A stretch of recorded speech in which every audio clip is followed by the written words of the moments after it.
Hi everyone, welcome to English Express with Miss B. Today I'm going to unfold the next segment which is related to clauses.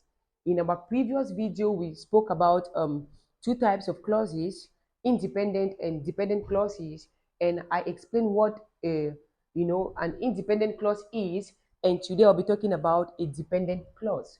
Remember, all these elements in English helps us to communicate grammatical sentences and to be proficient in speaking English language.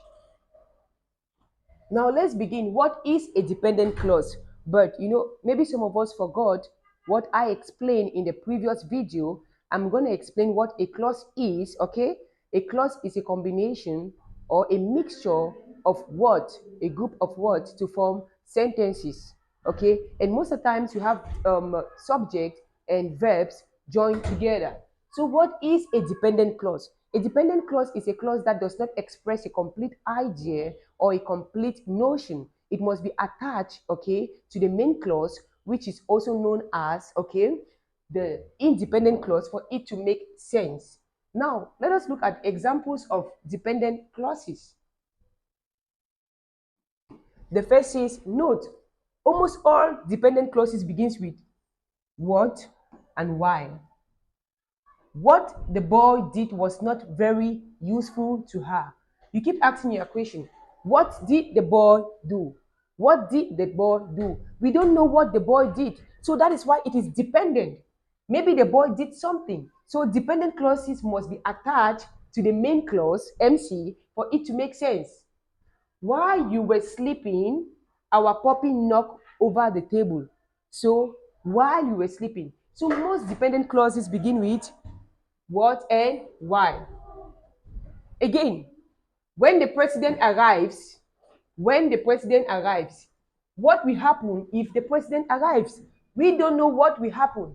Is there an event? Is there a party? We don't understand. So we call it dependent clause. It therefore means that the idea is not completed. There was something before this.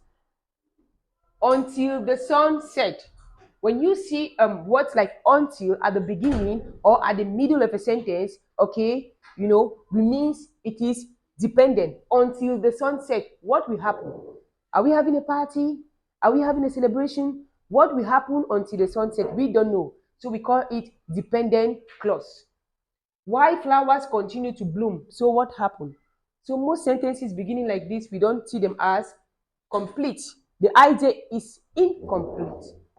Now I want to do an illustration. I am doing an illustration using the two clauses at times. I'm using the two clauses. I was tired from working all day. This is, we call it MC, meaning main clause. Main clause, or you can call it ID, independent clause. Because it expressed a complete thought. I was tired from working. What was she tired from? Working. And now when we say, therefore, I decided to go to bed early, all this is an independent clause.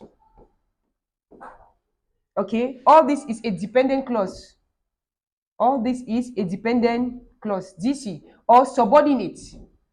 Or subordinate clauses. Most at times, subordinate clauses begins with because, therefore, when, which, who. They don't explain a complete idea. So after our lesson related to clauses, I'm going to talk about types of sentences in English language. If you don't know what a phrase is, if you don't know what a clause is, you are going to have a hard time understanding what a sentence is. Okay? If you have any question, you need to text me. Okay? Thank you.